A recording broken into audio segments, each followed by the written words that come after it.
રચનાનું શીર્ષક છે મા દીકરી વચ્ચે મોબાઈલ.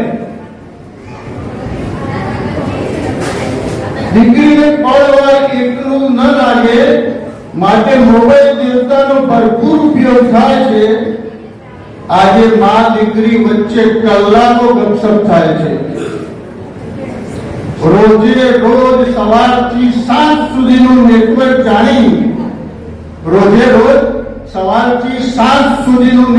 જાણી સાસરીમાં દીકરીએ અવનવા દાવ શીખવાડાય છે.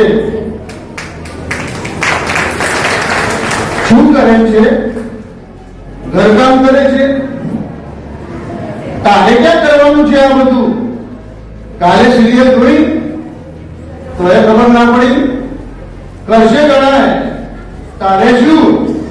તારે તારું કરી રહેવાનું. પોતાના દીકરાના ઘરનો ભલે દાટ વળે દીકરીની સાસરીની રોજે રોજ પત્તર ઠોકાય છે. પુત્ર કે પુત્રવધુ કેવું જીવે છે તેની જરાય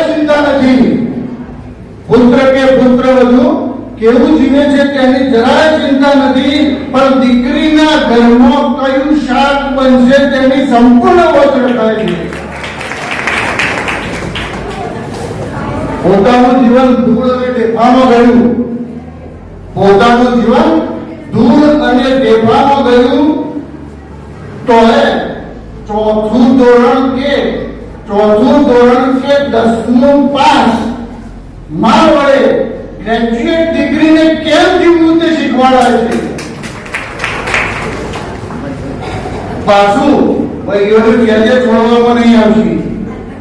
પાછું આ સંપૂર્ણ નાટકનો એકમાત્ર સાક્ષી બાજુમાં ઉભા રહી સાંભળતો. કમાવાનું મશીન એવો બિચારો પાપડો નમારો પુરુષ દેવતી આપે આગળ થઈ જાય છે. સર્વગુણ સંપન્ન 64 કળાઓની જાણકાર માં વડે મોબાઈલ રૂપી રિમોટ થી દીકરીનું ઘર ચલાવાય છે. હા, સરકારી નોકરી વાળો જમાઈ હશે તો મજા.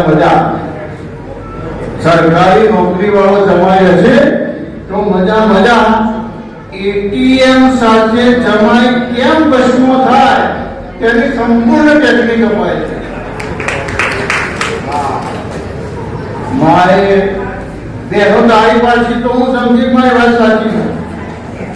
માએ શીખવેલી કળાઓ દ્વારા છેવટે ઘરની શાંતિ હણાય છે. દાંપત્ય જીવનની સાચી વ્યાખ્યા હવે પુસ્તકોમાં દૂર થાય છે. આમાં વિચારો વરરાજા વગર વાંકે વધેરાય છે.